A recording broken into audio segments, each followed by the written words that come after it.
Horizon, Episode 3, Ghosts of the Nebula, Part 1, Into the Mist. My name is Professor Kael Veyris, and I will narrate today's story. Every civilization tells ghost stories. The details chain. The names chain. The monsters wear different faces. But the purpose remains remarkably consistent. To explain sounds heard in empty places. To give shape to fear when reason has not yet caught up. Among humans, there are haunted houses. Among the Illyrians, there are the Whispering Valleys, where travelers once claimed invisible voices led them into the mountains. The Valeries speak of mirrors that remember people who stood before them centuries earlier. Even the Arcturans, whose approach to reality is almost offensively rational, possess ancient tales of wandering lights that lure explorers away from safe paths. As an archaeologist, I have spent most of my life studying such stories. Not because I believe them. Quite the opposite. Legends often preserve fragments of forgotten history. A haunted castle may once have hidden a battlefield. A cursed forest may simply contain poisonous gases. A city abandoned by spirits may have suffered an epidemic long before medicine understood disease. The supernatural rarely survives careful investigation. It merely waits for science to arrive, which is precisely why I never expected to become the reluctant narrator of the closest thing our expedition has ever experienced to a ghost story. 8 months had passed since the Horizon departed Bastion 9. The routine of exploration had become almost comforting. Each new system offered another puzzle. Sometimes it was a forgotten Guardian observatory. Sometimes an abandoned relay station. Sometimes nothing more than silent planets orbiting in different stars. Every discovery added another fragment to a civilization that had vanished 40,000 years before our own. No single revelation explained the Guardians, but together they painted the portrait of a people who had valued knowledge above conquest. They had watched, recorded, waited, and left behind questions instead of answers. The Horizon continued following those questions. Approaching designated waypoint, Lieutenant Terran announced from navigation. Commander Amelia Carter looked toward the main display. The star map rotated slowly. A broad ribbon of violet gas stretched across nearly 3 light-years. Its edges shimmered faintly, illuminated by distant stars hidden somewhere beyond the cloud. Our next marker lies directly beyond the nebula, Lyra Sen said. She enlarged the navigation plot. There are no known passages around it without adding several weeks to the journey. Marcus Donnelly leaned back in his chair. So, he scratched his beard. We're taking the scenic route. A few quiet laughs crossed the bridge. Amelia smiled. I take it there are no objections. No gravitational instabilities, Lyra reported. No unusual radiation. No significant particle density. So Lyra examined another display. The Guardian archive recovered 2 months ago mentions this region only once. Everyone looked toward her. What does it say? Amelia asked. Lyra consulted the translation. She frowned. It is disappointingly brief. She read aloud. Continue without delay. Marcus blinked. That's it. That is literally the entire entry. Daniel Mercer chuckled. I've written longer grocery lists. Kael considered the sentence. Curious. Lyra looked at him. You think they were warning someone? I do not know. He folded his hands. If the Guardians intended to leave a warning, they usually explained why. Lyra nodded. They were meticulous record keepers. Marcus shrugged. Maybe 40,000 years ago someone was in a hurry. The bridge laughed again. Amelia finally nodded. We proceed. Several hours later, the Horizon crossed the outer boundary. The transition was almost imperceptible. Outside the forward observation ports, the brilliant starfield slowly faded. Not because the stars disappeared, because the nebular dust became increasingly opaque. Blue, purple, silver. The cloud seemed almost luminous from within. Countless microscopic particles reflected distant light until space itself resembled an endless twilight. It was beautiful. Daniel eventually wandered onto the bridge, carrying 2 steaming mugs. He handed one to Marcus. I thought engineers required caffeine to remain functional. Marcus accepted it. We do. He took one sip. You're trying to poison me. Daniel looked offended. I made it exactly the way you asked. I know. Marcus sighed dramatically. I've been hoping you'd improve. The bridge remained unusually relaxed. Long-range exploration often involved days in which very little happened. Crew members rotated shifts. Scientists analyzed old data. Engineers performed inspections despite every system functioning perfectly. Outside, the nebula drifted silently around them. Almost peaceful. 23 hours after entry, the first anomaly appeared. Not on the sensors, on the lights. Without warning, every illumination panel across the bridge dimmed. For less than a second, then returned to normal. Marcus looked upward. Power fluctuation. Engineering responded immediately over the intercom. No fluctuations detected. Every system reported nominal. The incident was dismissed. 30 minutes later, it happened again, this time lasting nearly 3 seconds. The bridge lights faded. Displays flickered. Several holographic panels disappeared before immediately restarting. Navigation remained stable. Propulsion remained stable. No alarms sounded. Marcus frowned. I don't like equipment doing things without asking permission. Daniel smiled. I wasn't aware machines requested permission. The polite ones do. Engineering performed another diagnostic. Nothing. Power generation remained flawless. Battery reserves unchanged. No damage. No overloads. No explanation. Then communications reported static. Not complete failure. Just intermittent bursts of distortion. Internal communications still worked, but every transmission carried faint background noise, like distant whispers buried beneath the signal. The communications officer adjusted several filters. The sound disappeared, only to return a few minutes later. Kael listened quietly. The noise was almost rhythmic. Not language, certainly not voices, merely random interference. His rational mind immediately began assembling possibilities. Charged particles, electromagnetic resonance, microscopic crystalline dust. Natural explanations existed in abundance. He made a note to study the recordings later. Another hour passed. The stars disappeared. Entirely.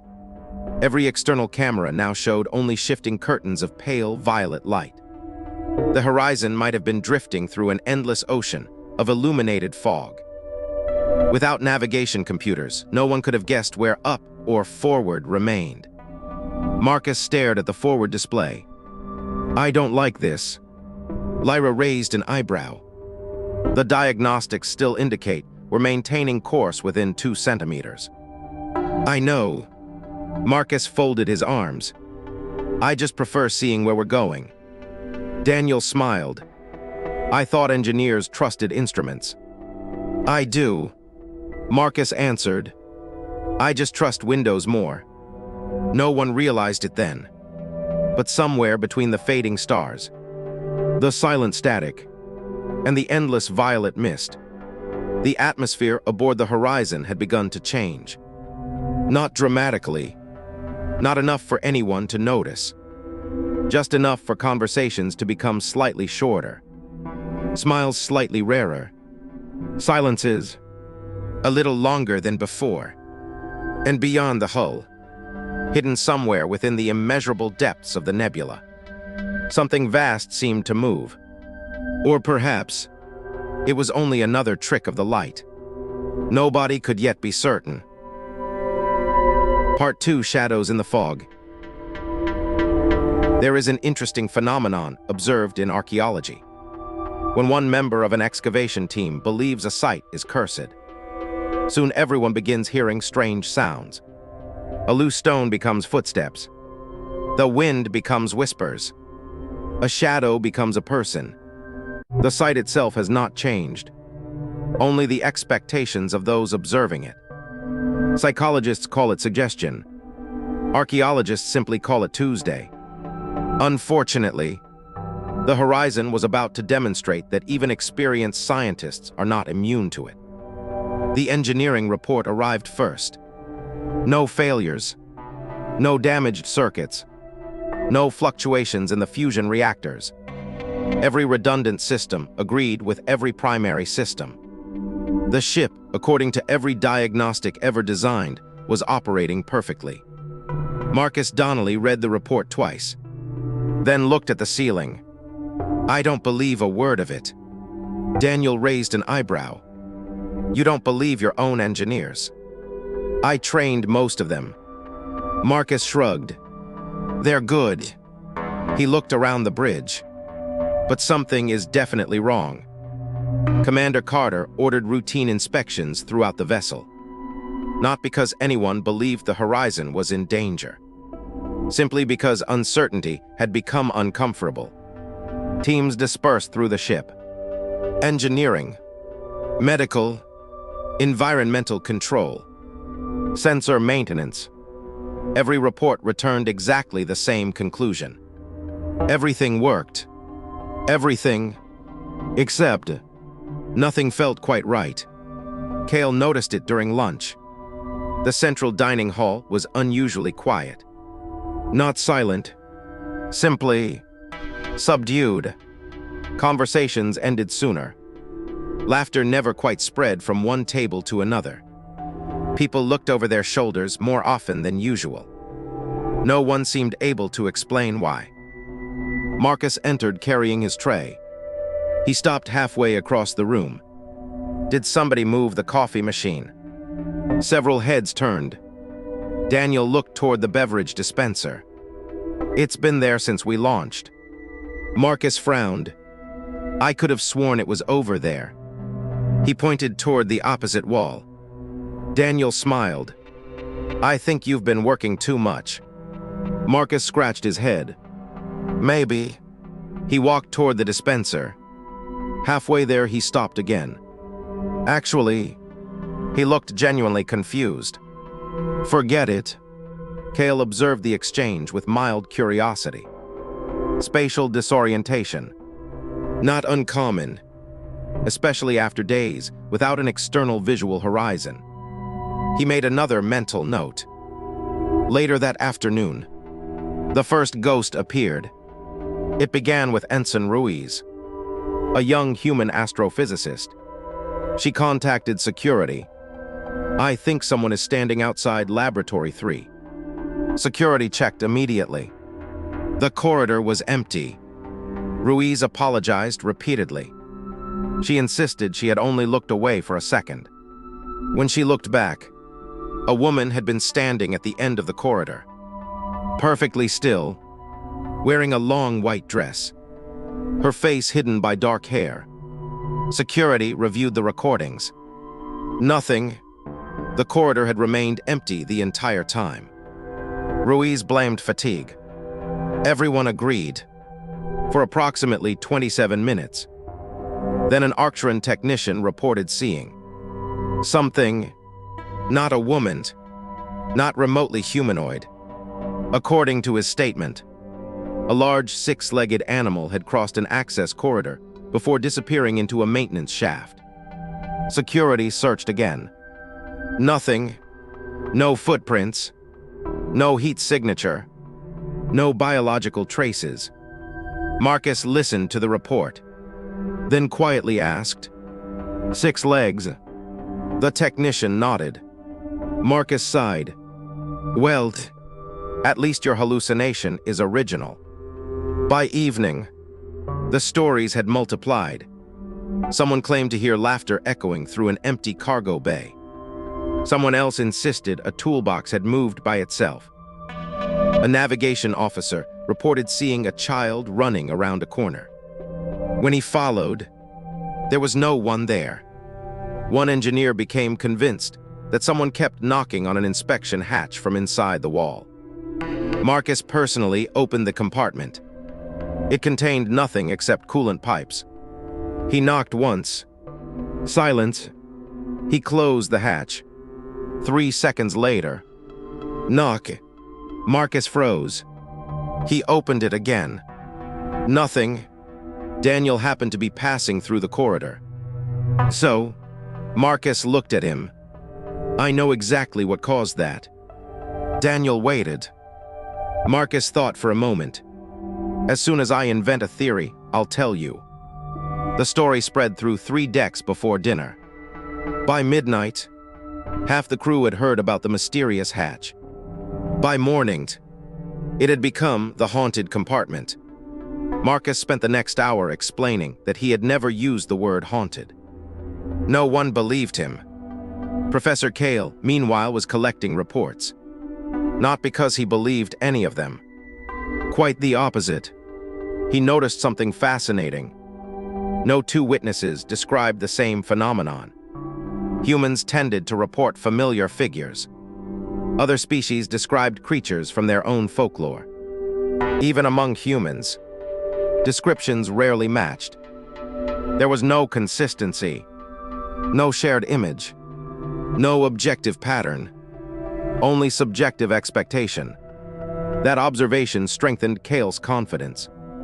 Whatever was happening, it originated inside the observer, not outside. That evening, the bridge lights dimmed again, this time for nearly 10 seconds. Every display flickered simultaneously. The external cameras dissolved into static. Then, without warning, returned. Lieutenant Taryn looked at the sensor display.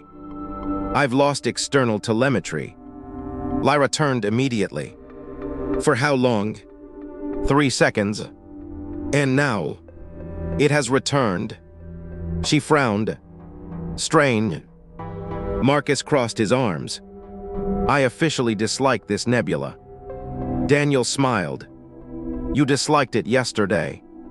I've upgraded my opinion. The atmosphere aboard the bridge had become noticeably tense. Not frightened. Professionals rarely panic. But people had begun checking empty corridors before entering them. Crew members unconsciously walked in pairs. Doors that normally remained open were quietly closed. No one suggested the change. It simply happened. Then came the incident that reached Commander Carter herself. 2 maintenance drones had apparently begun following each other. The security recording showed both drones leaving separate charging stations, meeting at an intersection, remaining motionless for almost 30 seconds. Then, moving away together, perfectly synchronized, without any programmed reason. Marcus replayed the recording 4 times. Finally, he looked toward engineering. Can drones become friends? One engineer answered. Not intentionally. Daniel laughed. I suppose even robots appreciate company. Marcus looked serious. I'm adding that sentence to the list of things I never wanted to hear. Late that night, Kael remained alone inside the archaeological laboratory. He was organizing fragments of Guardian inscriptions recovered weeks earlier. The work demanded concentration, order, logic, exactly the kind of activity he appreciated. The laboratory was silent, perfectly silent. Then, something moved behind him. Not a sound, a movement, barely visible in the polished reflection of a storage cabinet. Someone, walking slowly across the room. Kael turned immediately. The laboratory was empty. He remained perfectly still. His pulse had accelerated. An involuntary biological response. Nothing more. He slowly walked around the room. Every corner, every workstation, every storage compartment. Nothing. He returned to the reflection. Only himself. He stood there for several seconds, then quietly activated his recorder. Personal note. He paused. I have just experienced what appears to be a brief visual misinterpretation. Another pause. I remain unconvinced that anything supernatural has occurred. He stopped the recording, looked once more toward the empty laboratory, and despite everything he had just said, he found himself leaving the room, just a little faster than usual. Part 3: What Watches Beyond. Fear is a remarkably efficient form of communication. Unlike facts, it requires no evidence. It spreads naturally. One person tells a story. Another adds a detail. A third remembers seeing something similar. Within hours, the impossible becomes common knowledge. By the third day inside, the Nebula ghost stories had become the Horizon's favorite topic of conversation. Officially, no one believed them. Unofficially, no one wanted to walk through the lower maintenance decks alone. Commander Carter finally addressed the entire crew. There is no evidence that the ship has been boarded. There is no evidence of hostile life. There is no evidence of structural failure. She smiled. I am aware that this statement will disappoint whoever started calling Deck 7 the haunted deck. Quiet laughter spread through the mess hall. The tension eased, at least for a few minutes. Medical examinations revealed something curious. Nobody was sick, yet nearly everyone showed subtle changes. Sleep quality had declined. Stress hormones were slightly elevated. Attention span had shortened. Small disagreements had become surprisingly frequent. Daniel summarized the report during the senior staff briefing. If I didn't know better, I'd say the entire crew has become mildly irritable at exactly the same time. Marcus nodded. Confirmed. Daniel looked at him. You've noticed? No, Marcus pointed toward everyone else. They've all become impossible. Even Amelia laughed. It was becoming increasingly difficult not to. The crew remained professional, but everyone seemed just a little less patient than usual. Lyra interrupted the discussion. I have another concern. She projected the external sensor data. Our long-range scanners are degrading. Amelia frowned. I thought they had already stabilized. They did. They're getting worse again. The hologram displayed expanding regions of interference. We're effectively blind beyond a few thousand kilometers. And communications. Still functional. She hesitated. Mostly. The word mostly proved optimistic. Long-range communications with Bastion 9 began arriving in fragments. Entire sentences disappeared. Sometimes only every third word reached the horizon. Eventually, only bursts of static remained. The communication officers continued transmitting automatic status updates. Whether anyone received them, no one knew. Outside, the nebula grew darker. Not because less light existed, because the cloud itself had become denser. The stars had vanished completely. There was no horizon, no reference, no indication that the ship was moving at all. Looking through the observation ports felt less like watching space, and more like staring into an endless ocean of violet fog. Then came the first external sighting. Not a ghost, not exactly. An astrophysics technician hurried onto the bridge. I think you should see this. The external cameras replayed the previous 30 seconds. Nothing, just drifting clouds. The technician stopped the recording. Reversed it. Advanced frame by frame. There. Marcus squinted. I don't see anything. The technician highlighted a region near the edge of the image. For less than a single second, something interrupted the light. Not an object, a silhouette, so enormous that only a tiny portion crossed the camera's field of view. It resembled nothing, no recognizable shape, only darkness. Then it was gone. Sensor confirmation. Lyra answered immediately. None. Visual artifact. Possible. Marcus folded his arms. I don't like the word possible anymore. The recording circulated through the ship within an hour. By dinner, half the crew was discussing what they believed they had seen. It looked like wings. No tentacles. It was a ship. It was alive. It was just interference. Every witness had a different certainty. Kael reviewed the footage repeatedly. The more he watched it, the less certain he became.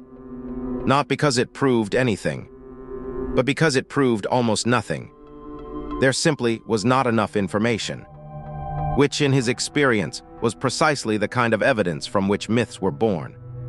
That evening, Marcus entered engineering carrying a diagnostic tablet. One of the maintenance drones rolled past him, then stopped. Slowly, its camera rotated upward, not toward Marcus, toward the ceiling. It remained motionless. Marcus looked up. Nothing. He looked back. The drone resumed its work as though nothing had happened. Marcus muttered quietly, I'm not asking. The next morning, something even stranger occurred. Every clock aboard the Horizon lost exactly 43 seconds. Not one clock. All of them. Bridge chronometers, engineering timers, medical equipment, portable instruments, every independent system. When synchronized again, no explanation could be found. According to every computer aboard the ship, those 43 seconds had simply never existed. Daniel looked toward Kael. I assume archaeology has a theory for disappearing time. Kael answered without looking up from his data pad. Only several hundred. Any scientific ones? No. Daniel sighed. I was afraid you'd say that. By now, even Kael had begun checking reflections before entering empty rooms. He noticed the habit immediately and found it deeply irritating. Reason had not abandoned him, but instinct was becoming increasingly difficult to silence. Near the end of the fourth day, the Horizon encountered the most disturbing phenomenon yet. The forward observation windows darkened, not gradually, instantly, as though something impossibly vast had passed between the ship and every source of light in the universe. The bridge fell silent. No one moved. The darkness lasted barely 2 seconds. Then, the violet glow returned. Lyra checked every sensor. Nothing. No mass. No gravitational disturbance. No radiation spike. No object. Only empty nebular gas. Marcus broke the silence. Please tell me somebody else saw that. No one answered, because everyone had. Part 4, The Longest Night. There comes a point during every scientific expedition when evidence ceases to be the greatest challenge. The greatest challenge becomes maintaining discipline. Not because people stop thinking, but because uncertainty is exhausting. After 4 days inside the nebula, the Horizon remained exactly as it had entered. Mechanically flawless, scientifically inexplicable, psychologically far less stable. Commander Carter made a simple decision. No one would move through the ship alone. Not because she believed in ghosts, because tired people make poor decisions. Pairs became standard throughout the vessel. Scientists worked together. Engineers inspected systems together. Even routine maintenance became a team exercise. Officially, it improved efficiency. Unofficially, no one objected. Marcus found himself accompanied everywhere by Daniel Mercer. "I feel like I'm being supervised." Daniel smiled. "You are. I've repaired starships for 40 years. I know. So why are you following me?" Daniel shrugged. "Medical orders." Marcus looked offended. "I'm perfectly healthy." Daniel nodded. "Exactly. I'd like to keep it that way." The arrangement quickly became the source of endless jokes. Whenever someone disappeared behind a door, another voice inevitably called out, "Take your ghost, buddy." Within a day, the expression had become part of the ship's vocabulary. Even Amelia was heard saying it once. She denied the accusation immediately afterward. No one believed her. Humor helped, but only briefly. The reports continued. A cargo lift traveling to the wrong deck before correcting itself. Music playing softly through an inactive communications console. Footsteps echoing through an empty shuttle bay. A security officer insisting someone had politely held a door open for him, despite the corridor being completely empty. Every incident was minor. Every incident could be explained. Yet together, they formed an increasingly uncomfortable pattern. Kael spent hours organizing every report. Location, time, witness, environmental conditions, species. He expected to find correlations. Instead, the reports seemed almost deliberately random. No deck experienced more activity than another. No species reported more visions than another. There was no center, no source, no logical progression. It was as if the phenomenon simply followed whoever happened to notice it. Then Celira entered the laboratory, carrying an ancient Guardian data crystal. "I found something." Kael looked up immediately. "The Nebula." She nodded. Perhaps the archive had been damaged long before the Horizon recovered it. Only fragments remained. After several minutes reconstructing corrupted text, one sentence appeared. Not a warning, not an explanation, merely an observation. Extended exposure affects perception. Instrument records remain more reliable than biological observation. The record ended there. Nothing more survived. Marcus, who had wandered in carrying a toolbox for entirely unrelated reasons, blinked. So, the Guardians basically wrote, "Don't trust your eyes." Celira nodded. "It would seem so." Marcus sighed. "I was hoping they'd also explain why." The fragment spread rapidly among the senior staff. It was the first evidence that the Guardians themselves had noticed the phenomenon. Not feared it, studied it. That realization alone calmed everyone slightly. If an ancient civilization had crossed this region and continued its journey, then the Horizon almost certainly could as well. The optimism lasted. Approximately 3 hours. The lights failed. Completely. For the first time since entering the Nebula, every illumination panel aboard the Horizon went dark. Emergency lighting activated instantly. Deep crimson light filled every corridor. Long shadows stretched across the walls. The bridge became strangely unfamiliar. Engineering restored normal power 22 seconds later.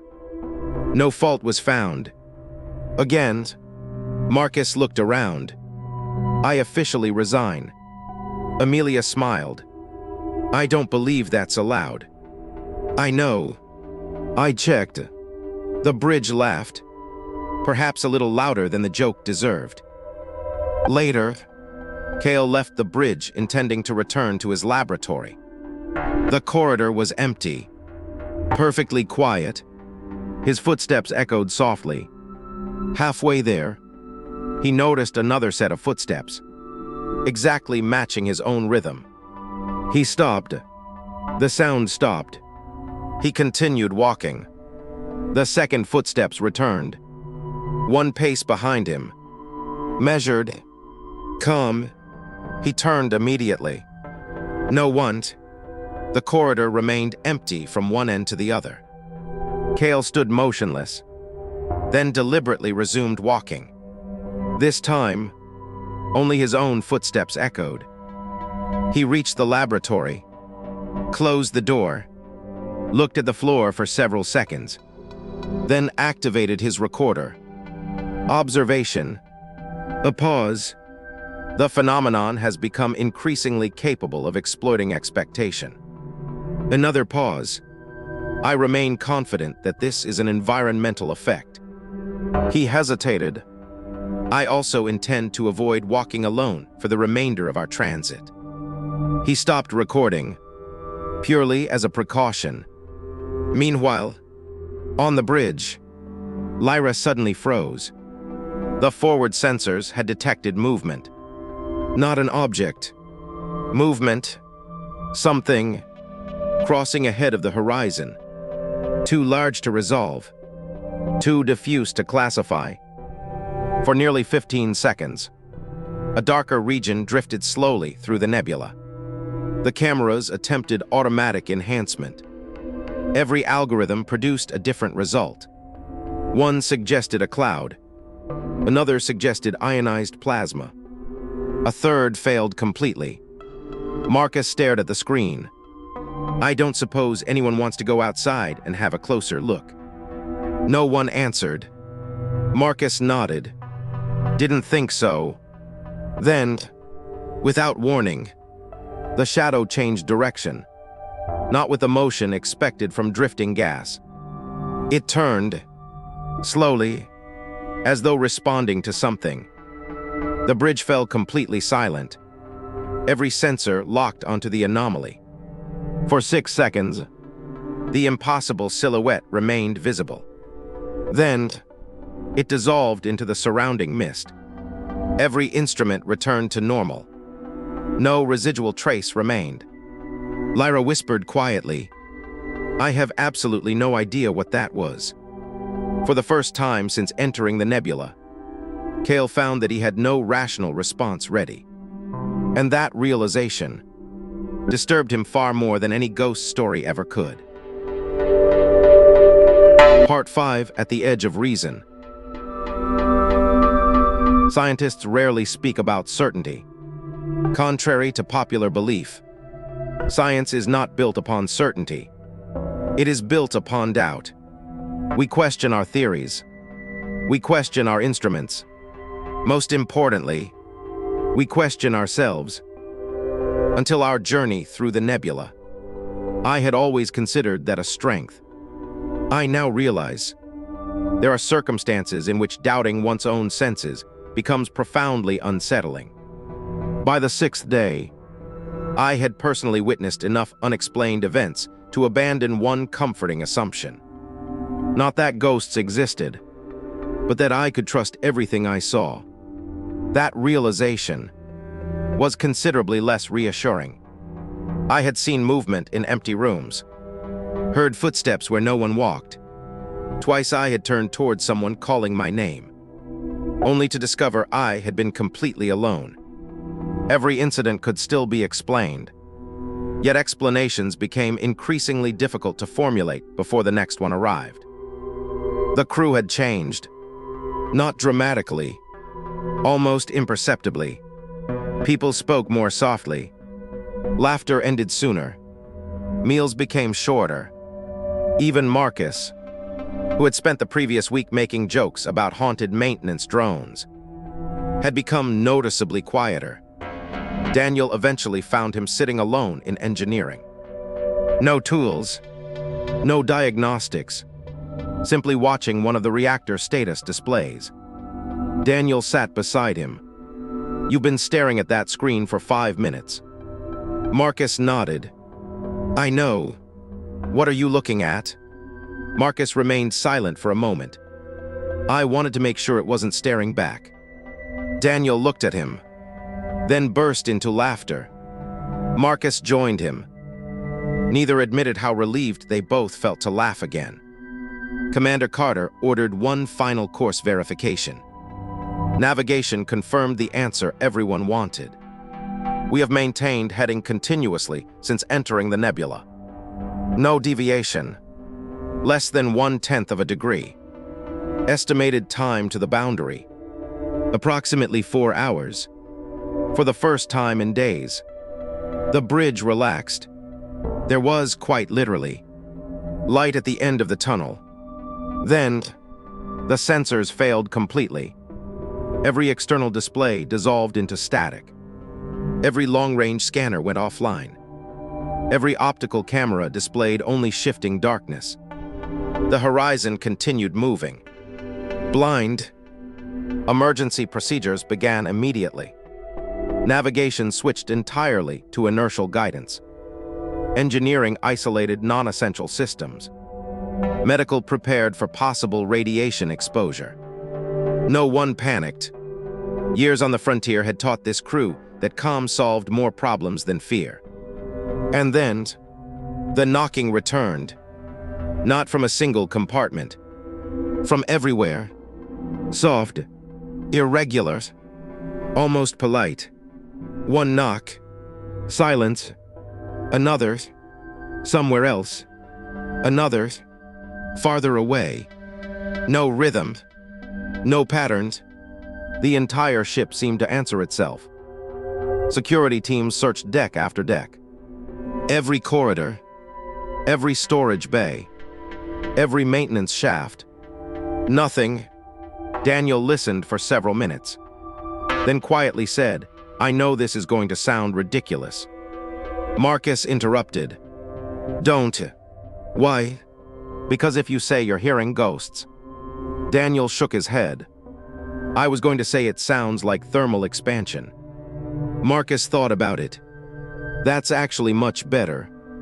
The bridge lights flickered again. But this time, they did not recover immediately. For nearly 30 seconds, only the crimson emergency lights illuminated the command deck. Outside, absolute darkness. Then, Lieutenant Tarrant slowly stood. No one had spoken. No alarm had sounded. He simply pointed toward the forward observation window. "Commanders." Every eye turned. Something was moving beyond the glass. Not a reflection. Not interference. A silhouette, so immense that it occupied nearly the entire field of view. No details. No outline. Only an impossibly large darkness drifting silently through the violet mist. It remained there, watching, or perhaps simply existing. No one knew. No one spoke. For almost 20 seconds, the bridge became perfectly still. Even Marcus had nothing to say. Then, the shadow began to fade. Not by moving away, by becoming transparent, as though it had never possessed physical form at all. Within seconds, only the glowing nebula remained. Lyra checked every instrument. Nothing. No mass. No energy spike. No gravitational distortion. Nothing. Kael looked around the bridge. Every face reflected the same question. Had they all witnessed the same thing? Or had the nebula finally taught an entire bridge crew to imagine the impossible at exactly the same moment? He found, to his considerable discomfort, that he no longer knew the answer. Part 6, Beyond the Mist. There is an old Illyrian proverb. The purpose of knowledge is not to eliminate mystery, but to understand which mysteries deserve to remain. I have always appreciated that distinction. Not everything unknown is supernatural. Not everything unexplained is impossible. Sometimes, the universe simply reminds us how much we have yet to learn. The bridge remained silent. No one spoke about the enormous shadow. No one suggested reviewing the recordings. There seemed little point. Experience had taught us what we would find. Nothing, or almost nothing. Lieutenant Terran broke the silence. 2 minutes to the edge of the nebula. Commander Carter nodded. Maintain course. Outside, nothing had changed. The violet clouds still surrounded the horizon in every direction. The stars remained hidden. The darkness beyond the hull appeared as endless as ever. 1 minute, the whispers within the communications channels vanished. So suddenly that several officers looked up from their consoles. The background static was gone. 30 seconds. Long-range sensors began returning. One by one.